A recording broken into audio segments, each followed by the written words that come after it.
Be Strong Families, just so you all know you're in the right place.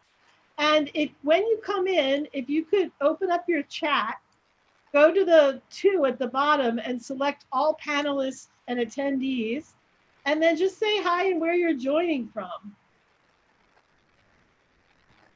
Felicia from New Jersey.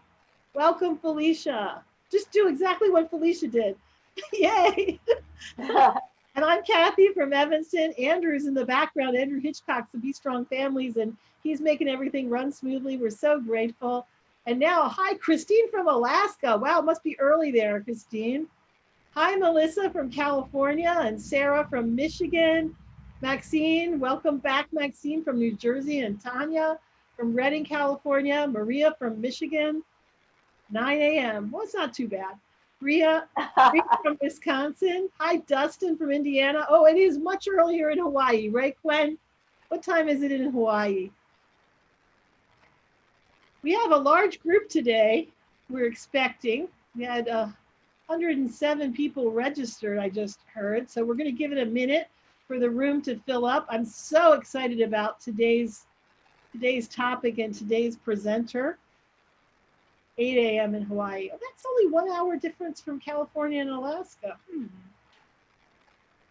Oh no, in California it's 10. In Alaska it's 9, and in Hawaii it's 8. I've got my numbers straight now.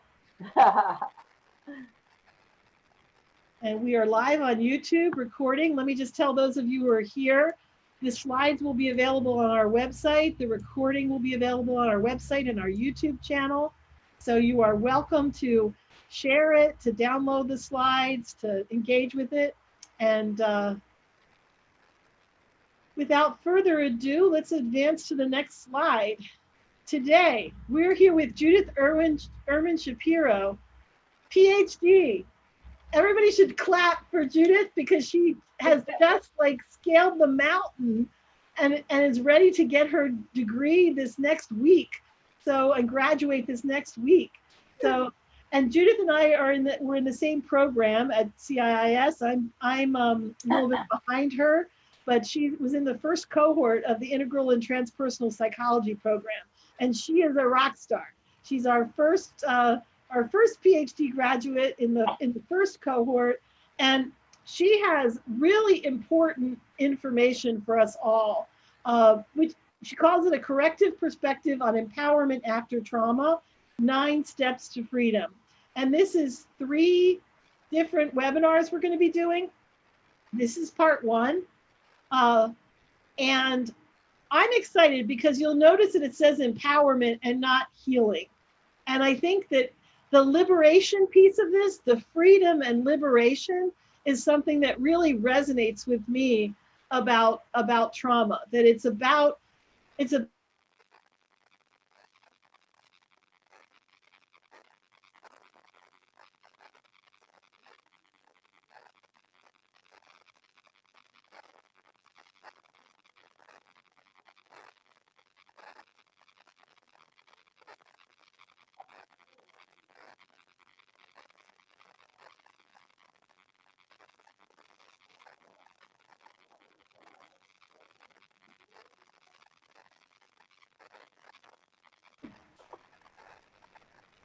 my screen froze, I guess. My internet connection is unstable. So if all of you are seeing the next slide, then it's fine. 2 ways to engage. The first way is that the chat. The second way is raising your hand, and then Andrew will unmute you, and then you'll need to unmute yourself, and then you'll be able to speak. So before we get started, we have agreements. Be Strong Families has agreements for everything we do. This is in recognition that we co-create this safe space together for us all to learn and grow. So if you agree to these agreements, they're pretty basic, then do like our regulars are doing in the chat and write agree. And then I will turn it over to Judith. And that means I think we stop sharing the PowerPoint and we make Judith really big. Yay. Welcome, beautiful. All right. Hi, everybody. Shall I start, Kathy? Yes. All right, welcome everybody, and thank you so much for tuning in today. I want to start out by introducing myself and by telling you a little bit about my location, which is something that I'm going to be talking about today, how important it is for us to acknowledge where we're coming from and who it is we are. So, my name is Judith Ehrman Shapiro. I I am a movement therapist, and I am also a transpersonal psychologist, and I am also a trauma survivor. So, my personal trauma, I think we go through multiple traumas in our lives very often, but a primary trauma for me happened when I was 15 years old. And I experienced a homicide of someone who was very, very close to me. And I am now 56. So that was 40 years ago. And it's been a very long process, one that I've thought a lot about. I've thought a lot about what would have made things different for me in my life. And I did address this issue in my PhD program. And what I'm presenting to you today is a little bit of my thoughts about how to change the whole conversation about trauma from the way we look at it. It's a very important conversation. I'd like to begin by asking you to please get paper and pencil or an iPad you can write on, that there will be reflective questions for you to be able to uh, have an internal process while we have the external process of engaging with one another during this webinar. It's funny, sometimes when people say that to me and I'm at a webinar, I'm like, hell no, I'm not writing anything down. But sometimes it is helpful to begin to process this way. So if you have a journal next to you, a piece of paper, a napkin, and you have something to write with, that can be really helpful to go through these parts. And I'd like to begin actually with what I call a grounding invocation. One thing that's interesting about trauma is that in different parts of the globe, there's different ways of conceptualizing trauma. One way that a teacher of mine shared, and this teacher, his name is Thomas Richardson, and he's actually a meditation teacher, but he is someone who also practices Chinese medicine. And he shared with us that um, it's a more of an Eastern viewpoint to view trauma as the human being is a meeting of heaven and earth. So heaven through the spirit in the body, earth is the body, and we meet together in the human being. Part of what happens in trauma is that spirit moves up and out. It begins to move away from the body. And I think that many of us experience that. We feel ourselves floating. We feel ourselves disassociating sometimes. Or in Western medicine, the way we would describe that is we would say that we move into fight, flight, freeze. We move into the sympathetic nervous system while we have a harder time relaxing, digesting, and integrating, which is our parasympathetic. Interesting, right? Two different systems or ways of viewing trauma, really describing the same thing. So, one thing that is very helpful and protective is to go ahead and do some grounding techniques. I want to say to you that anytime we discuss trauma and we've experienced trauma, there is a risk that we become triggered. There's a risk that there's a part of us inside that feels tender, that we still want to protect, or a part that reminds us. And in a conversation such as this, it's kind of unavoidable. And I want you to know that I'm concerned with your safety and that you are free to participate in this conversation we're going to have on any level and in any way that is safe for you. And we're going to go ahead and do a little bit of grounding right through the body, through the earth, to help us touch on that safety before we begin. So I'd like you to begin by getting into a comfortable position. And that can be lying down. It can be sitting up right where you are. It can also be standing if you're feeling a little more alert. And as you're sitting here, just taking a moment to bring your eyes a little bit down and forward, or the invitation is there to close your eyes if you would like to for just a moment. And as you do this, just dropping your attention into the body. Taking a moment to feel the breath. The breath is an invitation to move the external into the internal experience. So just noticing our breath, noticing our weight. And I'm going to ask you this question, which is, where do you feel stability in your body?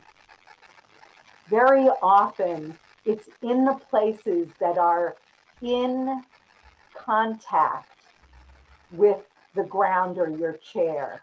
So being aware of where your body is in contact of the chair, where your body is in contact with the ground, noticing how gravity can settle you into those places, and noticing a place of stability that you can work from.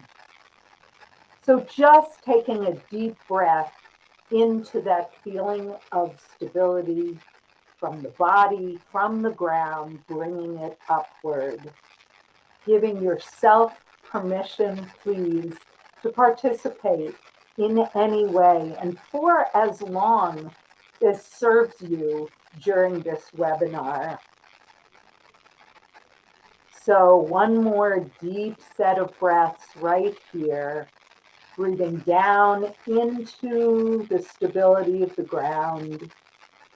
And as you exhale, maybe from those places, just taking a little bit of a stretch with me, from the core up through your hands and fingers, moving into the distal or further places in your body, stretching your legs if you'd like to, wherever you're sitting. So moving that feeling of stability, maybe moving the neck a little bit and the shoulders. And we are going to go ahead and come to our first question that I have for you. So a chance for you to let me know how you define the word trauma.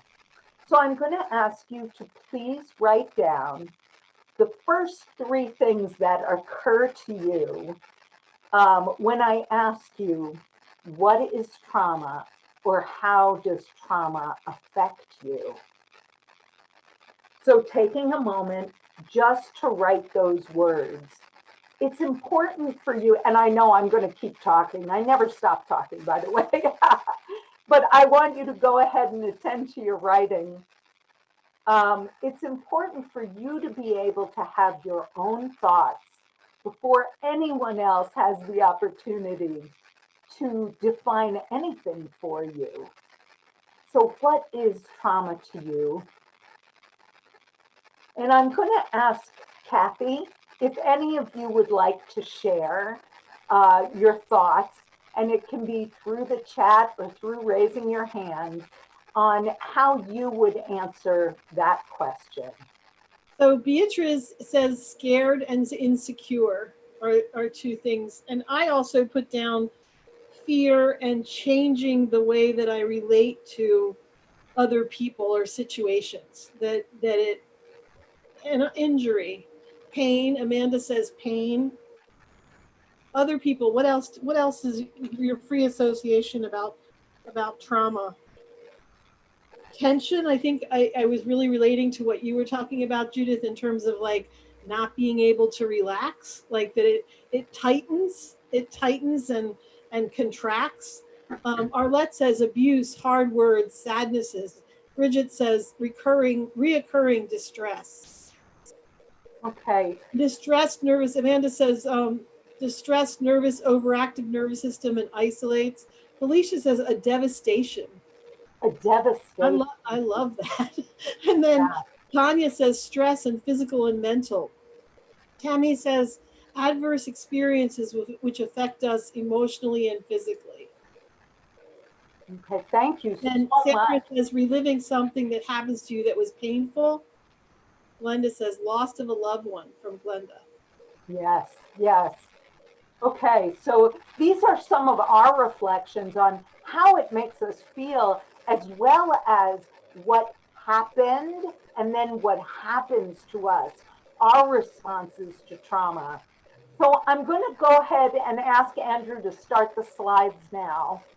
And what I'd like to do is, I think it's so important what Kathy said, which is that this is not about how to heal, it's about how to frame what has happened to you so that you feel empowered to do whatever it is that you need to do to walk your path towards thriving even after trauma. So next slide, please.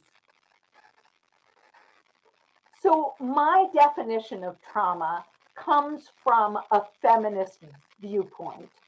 So what the things that I'm going to be sharing with you now, I hope it just kind of expands, let it kind of run over you, see if it makes any sense. And this is very much from the writing of Tesseris, Burstow, and Kiris and Berger. These are some of the people who have written about trauma, feminists. And the first point they made is exactly what you guys were saying. Trauma is a reaction to wounding. It is not a disorder that is characterized by random symptoms that signal having any kind of illness. Trauma comes from real objective incidents, things that really happen, that are situations of injury, which occur very often in situations that are relational, that are social. And traumatic events are complex. They're multi-layered and have many dimensions and directions that they take us.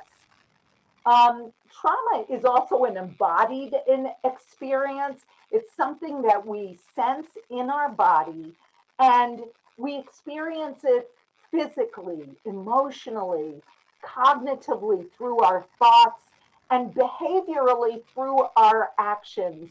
All of those are ways of responding to traumatic events. And it can be negative. And I say that it can be negative instead of, notice, it is negative.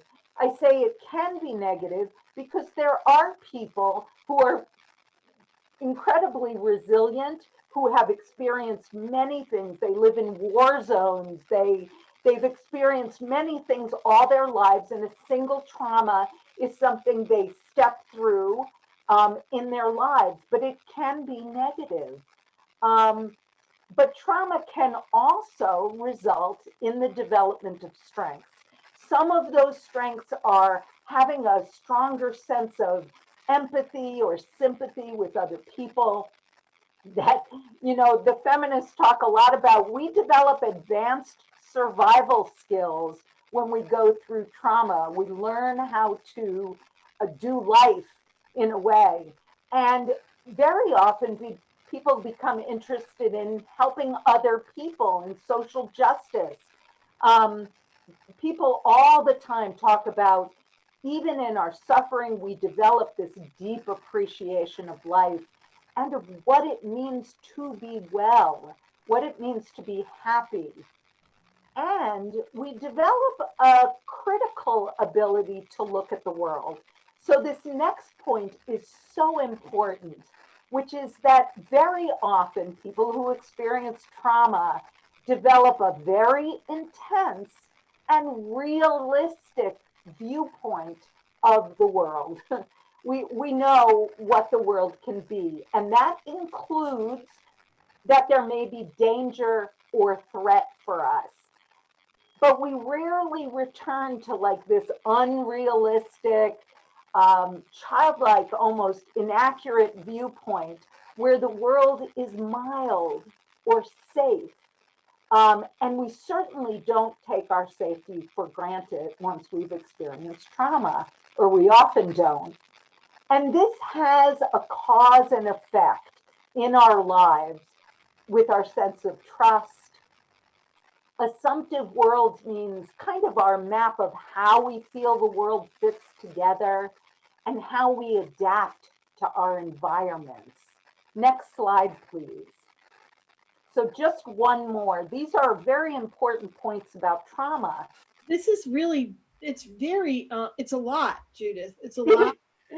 It is a lot, and I think it's really important too. I mean, I know you have a lot of content, but I think it's really important, this whole thing, that trauma does change us, and it can make us more resilient, or it can make us, we can thrive after, we can develop strengths. But it does change us. It does change us. And one of the hardest things that, don't we all hear this who have experienced trauma? We hear, like, when are you going to go back to normal? Or why aren't you? And there's no way to do that. The other thing is that very often when we experience trauma, we instinctually or intuitively have responses that are us coping. But other people who are outside of the trauma don't see them as being normal in a world that is privileged by safety. But it's important for us to put that in perspective, because those ways of coping do not signal any kind of weakness or disorder. So I'm going to give you an example, right? You are a woman or a man, excuse me, I'm very sorry, or of any gender, and you experience rape. Your immediate reaction is to feel paralyzed when you see a stranger. That's your immediate reaction. So you go into a period where you isolate yourself, where you need to be in a very safe, very grounded place. People outside of you sometimes want to correct that immediately. And they say, oh, that's weird. That's strange that you would do that. You are instinctually doing exactly what you need to do at that time.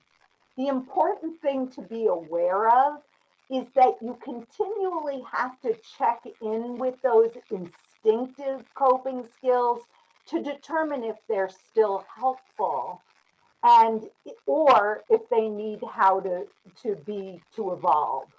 So in other words, 5 years down the line, if I still can't leave my house, maybe my initial reaction to trauma is no longer serving me. This next point that I'm making. Can you give an example of that too, Judith? Or is yes, it? Please. And see, this is what you're talking about, because I just think the information is so important. I know someone who was a teenager and had experienced a lot of early childhood trauma. And he was, there are two things that happened. One is he was listening to a lot of a lot of rap music. And his thing was, this is helping me. It made him feel, he was crying a lot when he, crying himself to sleep kind of thing. And I was like, I don't think that music is going to help you. But he was like, this music is what I need right now. I was listening to the music from the perspective, an outside perspective, but he was listening to the music from it mirroring his internal state, right? And Exactly. he was also like really focused on trying to relax, trying to chill, trying to be. And I didn't understand until years later when a psychiatrist told me the only way people can heal from that kind of trauma is to get be able to learn how to relax. You know, like pleasure and Expression. relaxation are critical to being able to get through trauma. So whereas I was thinking, oh, he's just wasting his time and that was actually the thing that was indicated for him to be able to get better or get through it. I keeps using the healing language. And at a certain point, life can't only be about chilling and listening to music, you know, like you have Oh, so much. to the next place. I actually, Kathy, I always, when people tell me their initial reactions and what they did to trauma, my question inside my brain to myself is always, how did this serve them? Mm-hmm. Not what's wrong with them, not why didn't they do what people always do. It was, how was this functional for them at that time? And does it need to evolve or change or not? I mean, sometimes the answer is no. Um, the next point is going to tell you why we need a corrective perspective, which is exactly what this workshop is about. So I'm going to go through this a little bit. The thing is that the medicalization of the trauma concept, when we think of trauma in the medical system, very often it takes away, this is just what you were talking about, Kathy, the ability of the survivor to name their own experience, needs, strengths, and process. It creates further complications and very often a secondary traumatization or a secondary fight because people want to be heard and understood and self-determined. And they lose trust in their self. Like your inner guidance is about how you can get through it. And yet the outside is telling you, no, put all your faith in us, you know? And Right. I'm telling you separates, what you need to do. and I'm it the further doctor. separates you from your own wisdom, your own internal wisdom, right? Right. Exactly. So the thing is that medical treatment of trauma assumes that psychological problems are inevitable. We're going to be damaged. We're going to have problems, and that the problems need to be fixed. And there's no variation. So Kathy's like Judith, like Andrew, like everybody else. And that maladaptive or things that are not working need to be corrected. And now I want to give a disclaimer to everything I've said, right? Because this is not about you adapting my viewpoint. So here's my disclaimer. At the same time, a survivor may receive validation and comfort from medical diagnosis and treatment. So I'm not saying it's always bad. I'm just saying that very well often it takes away our voice. It takes away our ability to self-heal or self-move forward. And it tells us we're all alike and there's one process and this is what it is. So in your example, Judith, you can feel raped again by the professional who's trying to help you. Oh, And your absolutely. agency can be taken away, not that that's what they mean to do, but like that trust with yourself and trust with the world that's been broken, if you just invest in another person to fix it, you could end up feeling like you're being raped again. Right. And unfortunately, it's not just the helping professions. Very often it's law enforcement. We end up feeling raped again, or it's the court system and we end up feeling raped again. So there's this multiple traumatization that comes from maybe one source because we're just not looking at it the right way. And that was my experience as a homicide survivor. Um, and the last point here is that feminist scholars encourage the following things. So this is just for us to think about as we move forward. One is moving away from a deficit model and making a conscious choice not to foster victim identities. So in other words, instead of we're a victim, we have no voice, we are helpless again, the question is, how are we survivors? We're here, we're talking, we're speaking. I lived another 40 years. So I'm a survivor. I didn't choose what happened to me, and in that sense, I'm a victim. But more to move into how am I and have I survived?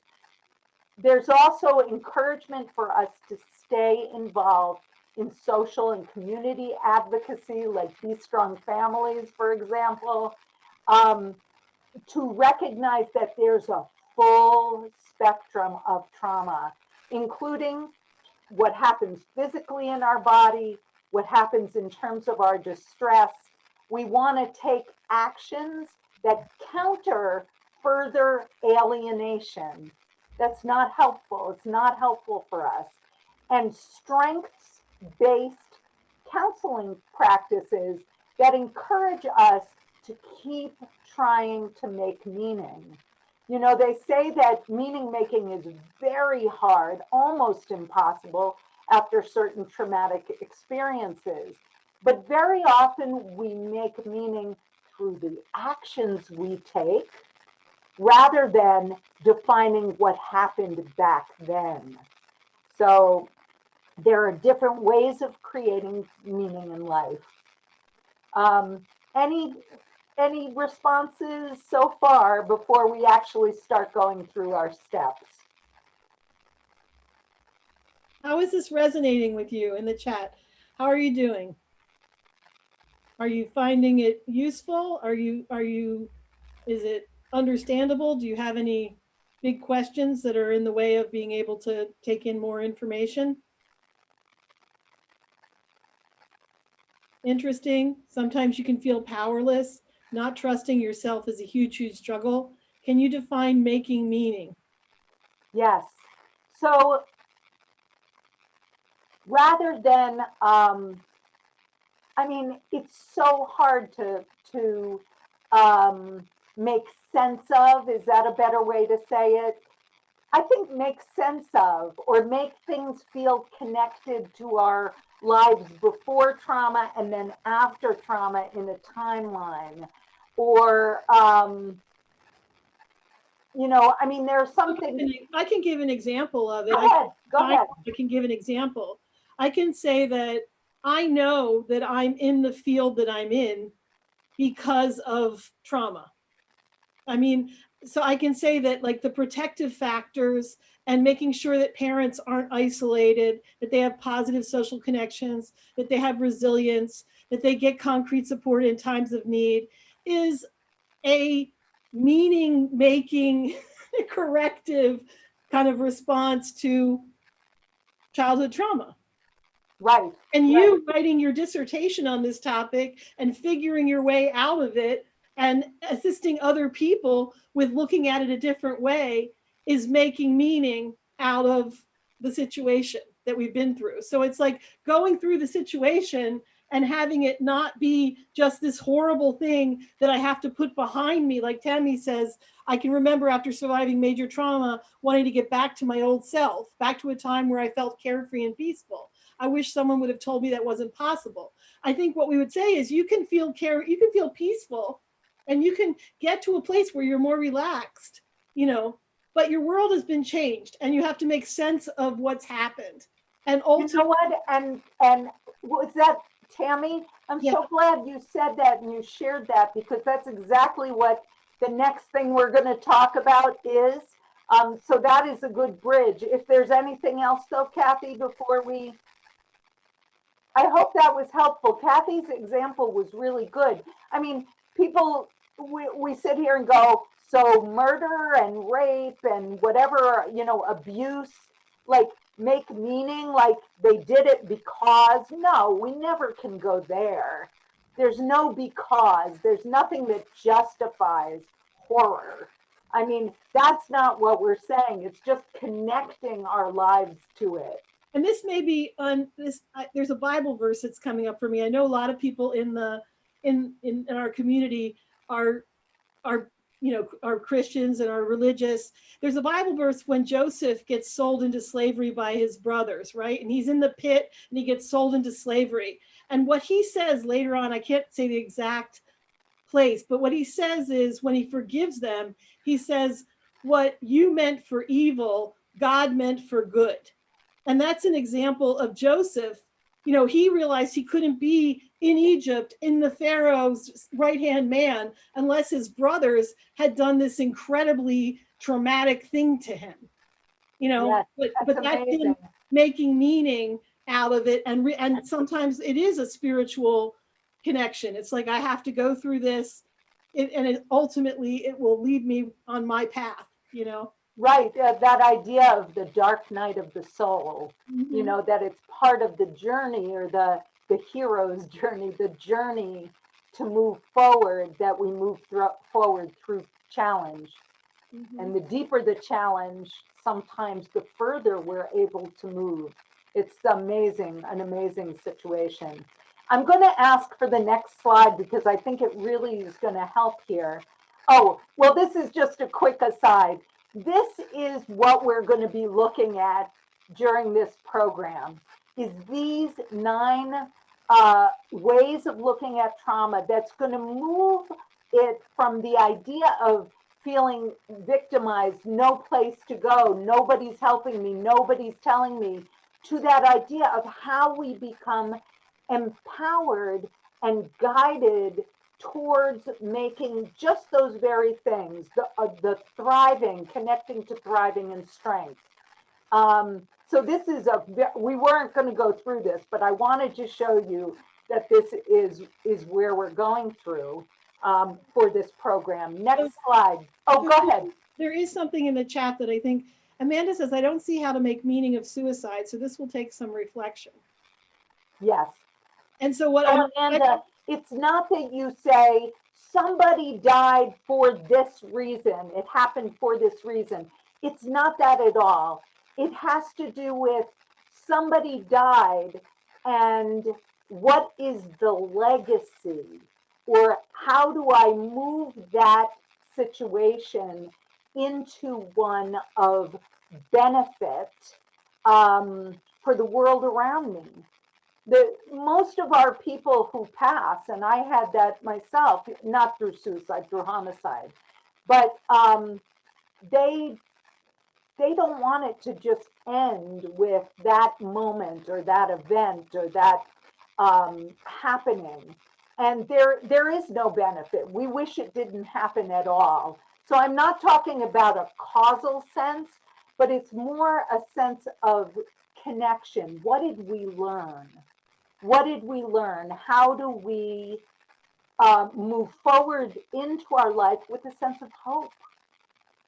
And sometimes, I mean, with the suicide one, I mean, what I've seen is, like, I can say they ended their pain, and then I can say that having been through the loss of someone to suicide enables me to be compassionate when other people are going through that situation. Like, I can be there in a way. Every trauma that I've experienced vicariously deepens my ability to be compassionate and have an understanding that can be assisting in a community, in helping other people. So maybe that's just my lens or my meaning making of it, but it's an example of me trying to, find something that is redemptive in the experience. I think that's a really good way of saying it, Kathy. This is not trying to make everything okay.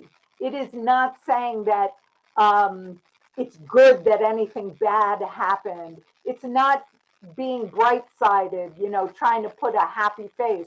It's saying, how do we go on? How do we have the power now, after what we've been through, to go on without feeling like damaged goods? Mm-hmm.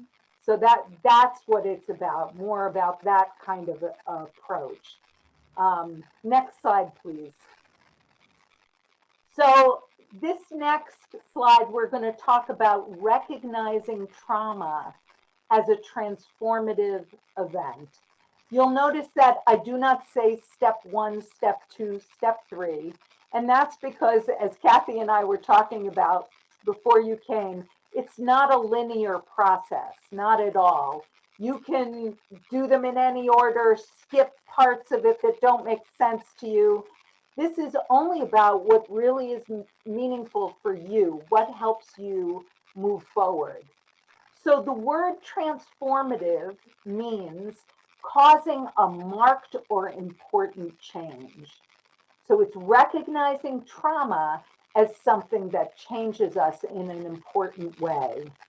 And going back to our point that trauma, and this has been shown, by the way, through science empirically, trauma changes our emotional, physical, and social landscape such that we don't go back to the way we were. And there are positive and negative things that happen because of trauma. And I read an article by a man who he was saying even biologically, they've been able to show that when we go through trauma, certain hormonal levels in our bodies change, certain chemicals in our body are different. We don't go back to the same place. I have found that the next idea, homeodynamic balance, not homeostasis. So homeostasis means that when something changes, it goes back to the way it was. And a good example of this is you're taking your temperature when you're sick, you're 98.6, your fever goes up to 101. When you get better, it goes back to 98.6. And they call that homeostasis. The body goes back to a point of stability. So this woman, Martha Rogers, talked about it's a bad idea to conceptualize what happens to us, because what actually happens is that we are in constant interaction with the world around us, constant changing interaction with our environment. And when I say environment, I want you to think about anything outside of your body is your environment. So the people are your environment, the air is your environment, the food you eat is your environment before you eat it. People are your environment. You are in constant, we don't live in a void, we're constantly interacting. Those interactions create changes, which we then create a new point of balance for. We don't ever go back to one point of balance, we come to a new point of balance. Then there's a change and we come to another point of balance. A good example of this in the body is the fact, I'm sure you've heard that our cells in our body and our skin are always changing.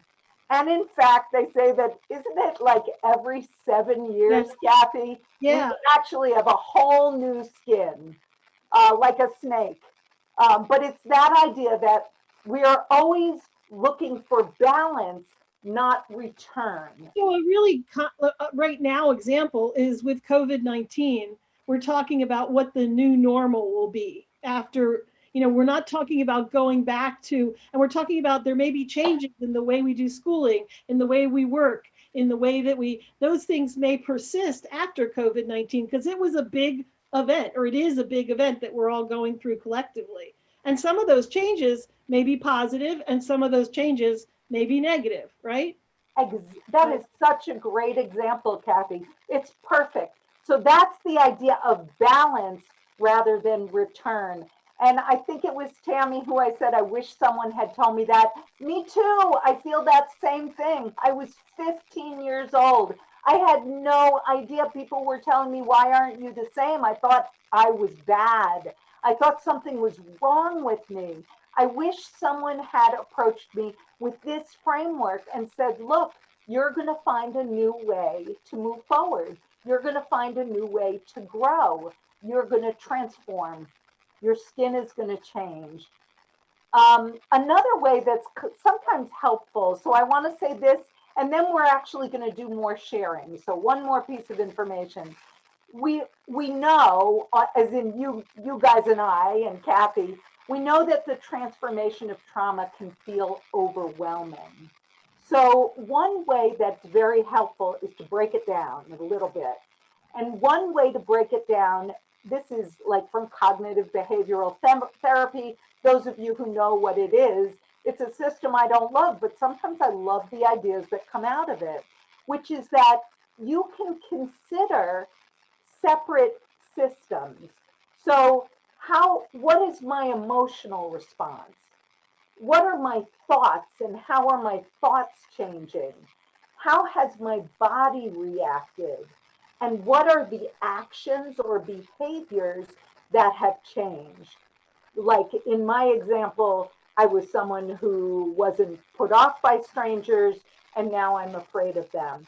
So sometimes it's really helpful to take that explosion of transformation that happens and break it down a little bit, break it down into individual perceptions. So Andrew, we can turn off the slides. We're going to do a little work with this step now. And the first thing I'm going to do, actually, you may or may not feel like doing it, but for those of you who are like me and there's only so long I can sit, I actually want to challenge you to do a little work on balance. So I'm going to stand up, get to my feet, and I'm hoping that you will join me. So this is a little bit of work on homeodynamic balance, this whole idea. So I want you to start by just standing on your feet if you're willing to take a stretch with me, and actually just take a stretch. So start out by just moving whatever you need to move a little bit. I've been sitting on the floor. So just moving a little bit, maybe take a hold of your kneecaps and just spin them around in a circle. We're going to be working with balance for 2 seconds. So this is just warming the legs up. Maybe bend and straighten your legs a little bit just to get the legs working. All right, you ready? So here's a little work that is going to show you just illustrate homeodynamic balance a little bit. So I'd like you to shift your weight over your right foot and lift your left one up. Put your arms right out to the side. And I want you to stay here for a moment and let your body do what it does, because guess what? It is finding a new balance point. So some of us are going to fall over, and then what do you have to do to regain your balance here? This is where you are right now. I want you to take your arms and clap them over your head and bring them all the way down to your side. And I want you to, anyone watching you is going to be laughing right now. Oh no, I'm losing my balance. Okay, clap them one more time and put them down. Good. Swing your hips side to side a little bit. Swing back in the body. Soften up your back, because we're not done yet. Shift to the left and lift your right foot up. Now I want you to just cross your arms. Cross them in front of you and hold them. So all the weight in your body, oh boy, is shifting forward. If you're not moving because you don't feel like it and you're watching me, watch what my body's doing. My body is just naturally, it's part of who we are naturally, trying to find a way of coping with what I'm telling it to do. It's finding a new balance point. Just 2 more. Put your foot down. Oh, give your belly a stretch. Give your back a stretch. Now I'm going to shift to my right. Put your left foot up behind you and see if you can balance by clasping your fingers behind you. Oh boy. Again, notice, what is your core doing? What is your foot doing? All those little movements you feel your body doing is your body finding balance, the new balance point. If I fall over, I'm going to lift my leg again. Or those of you who are doing this, putting your hands on the wall, yes, that's your instinctive way of saying, yeah, I can find my balance. I'm using the wall. Well, good. Use the wall. That's your way. Last one, put your foot down, march your legs out a little. We're going to sit in a minute. shift to your left, lift your right behind you. And this time I want you to put your hands on your head. Can you do what I'm doing? Can you bend your knee and straighten it? Bend your knee and straighten it. All right, hold up. I'm just making your leg tired for those of you with good balance. So just notice what the body naturally does. All those little muscles you feel shooting off all over your body. I feel them. I feel them in my torso, around my legs and ankle, are just trying to find balance. Okay, that's it. Come have a seat. So many ways. And you know, I love yoga. I'm someone I love yoga, but we practice balance all the time. It's one of the ways of the body learning how to rebalance itself. And psychologically, we do this as well. I found, Judith, that I could like be balanced when I took myself out of my head and trusted my body to find the balance. It was a lot easier. When I was in my head thinking about it and thinking about needing to be balanced and watching my, then it was harder. Yeah, so you move to a more broader perspective. And you came out of your cognitive processes and evoked trust that your body was doing it. Mm-hmm. Any other general comments about that before we do one other thing here? I think that's the other thing that trauma, when you were describing at the beginning, like trauma taking us out, like taking the spirit out of the body, that's another thing is like, that's to me, it was natural, but when I pulled it back in and down, like just pulled the energy back in and down to my core, that's when, and I trusted my body to be able to find the balance. I think that's what that was, I think that's very, very meaningful. And I think, like in a nutshell, that's what we're advocating during this perspective, which is kind of amazing. Tammy, I hope it doesn't sound silly, but I have a balance disorder. My mind was just likening this to ongoing trauma, such as living in an abusive relationship. Oh boy. Doesn't sound silly, Tammy. No, not at all. It doesn't sound silly at all. Because if you are living in a situation that is randomly traumatic and unpredictable, it's very hard to find balance. It's hard to get to because your balance is constantly being disrupted, right? And Tammy, remember that it's okay to A, not do it at all, B, grab the wall or another person. Finding balance is an important thing, right? I'm sure you experience that all the time. Well, I got to get somewhere, but I'm feeling not balanced. So it's all about the adaptation of it. Nice. And the way you adapt, there's no right or wrong about that. And Tammy says, and exactly, and for the record, I'm safe. This was a while ago, but it went on for decades. And that's the other thing I think is also happens to us if we look at our bodies, which is like when I was married, I had chronic bronchitis. I couldn't breathe. After I got divorced, I could breathe. I don't have bronchitis anymore.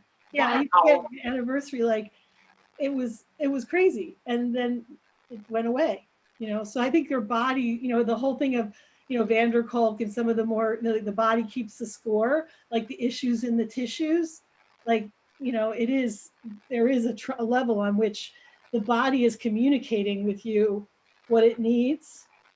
Yeah.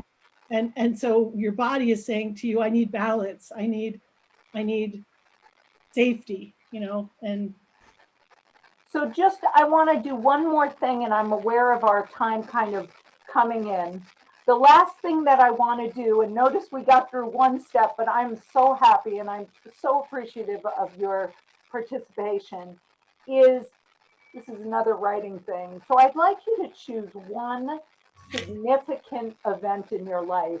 I am not saying choose your trauma. I'm saying one thing that was important to you, that was meaningful. Could be an important positive event, can be an important negative event. And once you have that event in your mind, I would like you to answer the question, how did it change you?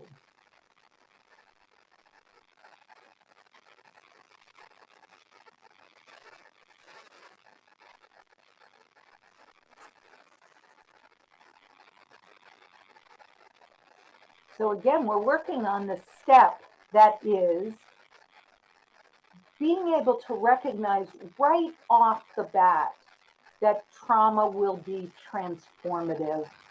That's such a significant step right away. Not, oh my God, I'm going to be damaged, or my child will never be the same again, or, my elder will suffer forever. It's not that at all. It's saying, okay, there will be marked and significant change now. How do I honor that? How do I hold that in a safe space? How do I listen more closely? Does anyone want to share their answer to that question? Who would like to share? Who would like to share their answer? Because otherwise, I'm going to be forced to share. Make her share. No. I'm going to be forced to share because if none of you do, so I can give an example. What I thought of is it's an academic example. So I thought of getting the senior thesis prize at my university for my.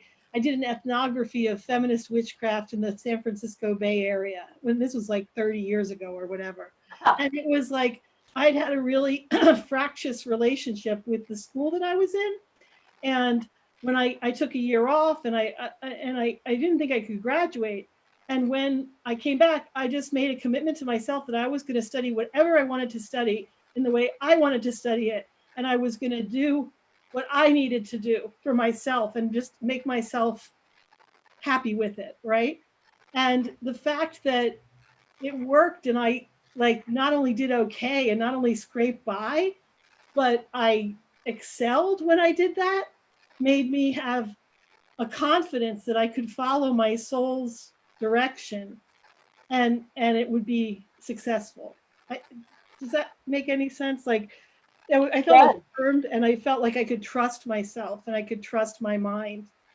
And Tammy says getting out of that marriage is what I thought of it. It literally freed me. I've grown so much as a human being in this last 18 years. Wow. And who else? Who else has a big event? The birth of a child. You could do the birth of a child. How could the birth? A lot of you are children, right? Have children. So I'm sure the birth of your child was a big event in your life, right? And then think about how it changed you. Think about how you changed becoming a mother or a father. Amanda says, devoting myself to personal growth and breaking generational trauma. Wow. And those are big. Those are huge. Who else? It can be personal. It doesn't. Yeah, Kathy, girls are 21, 27, and it's still changing me. The journey of being a parent is incredibly transformative. Falling in love, getting married, Oh my goodness. Incredibly transformative because the relationship tells you more about who you are and how you're different than how you thought you were. and so I think Maria says, my first son was born a few weeks early and he was born on Christmas. What a joy. And how did that change you, Maria? Oh my God, how beautiful. How did that make you? What are the changes that happened as a result of that? Yes, and Arlette says, Kathy, I'm going through a divorce now. I have so many sicknesses and anxiety because it was an abusive relationship. Do you think I can be free from medications later? I would say, and I'm sure, yes. I would say most likely, yes, you can have and I would say also, Arlette, I was going to talk about divorce as a transformative event. So you kind of read my mind. And when I was going through it, I was like, I can't believe so many people do this. This is like the most painful thing. And it wasn't it was an abusive relationship as well in certain ways. And I was like, this is the most painful, hardest thing that I don't understand how people do this. How do they extricate their soul from this other person? How does it be so common? So I think like sometimes we forget, we say divorce and it's just like divorce. You know, it's a common thing that people go through, but it's for a lot of us, it's extremely traumatic and it's life changing. Absolutely. So I'm aware, Kathy, of the time. Yeah. I want to say that I'm going to turn it back over to Kathy and just notice we've talked about one single change. And the one change we're talking about right now is just honoring trauma as transformative. So I'm turning it back over to Kathy. We have 3 more weeks to talk about these steps. Yes, and we may need to add, Judith, and if we do, we will. I'm okay with adding if you are, and we can. Oh, absolutely. I think it goes at the pace. I think the pace it goes at is the right pace, and people need to be able to. You don't want it just to wash over people. They need to I be do not. No. tracked. Let's let it run. I mean, I love the embodied nature of it. I love that exercise, and I'm going to always think about that in terms of homeodynamic balance. So thank you everybody for being here. And tomorrow I'm going to be on vacation for the next 2 days. I'm taking the days off. So Alexandra will be here hosting, and we have Home Sweet Classroom tomorrow, part 2 with Tunga. And then it's not me and Sarita, it's Alexandra and Sarita on Friday with the More Perfect Union. And then next week, Judith will be back on Wednesday. Ahmad will be here on Tuesday, healing our inner child. And then Terry Marks Tarlow, who is one of my mentors, is going to be doing a workshop on the role of fractals in spiritual expansion. I know I think staying strong and positive requires a lot of getting out of the box. So I hope you'll join us for one or more of these. Remember to amplify a more perfect union, create more of the energy that's going to give us the world we want to live in. Next slide. As a result of this webinar, what would you like to amplify is the question. What did you learn today that you'd like to amplify in your life? We're in the middle of our Show Your, yesterday was Giving Tuesday. We're in the middle of our Show Your Love campaign. We want to be able to continue these webinars and maybe compensate people when they come and do multiple webinars. So please give generously as much as you can. And if you, and Andrew is putting that in the chat. And thank you to everybody who has donated. It means a lot to us. It really does. Don't forget to fill out the poll. Don't forget to wear your mask. And we have masks with great messages. Arlette says, amplify safe life. Yes. And then if you have something that you would like to offer for the web, amplify peace, Bridget says, yes. Amplify transformation, I would say, amplify transfer, homeodynamic balance. If you'd like to host one, Amplify Freedom, Elda says, great. If you'd like to host a webinar, just contact me, or you think there's a conversation that needs to happen that we haven't had yet, please just email me and we'll talk about it and get something on the calendar. Judith, so wonderful. Thank you. Thank you.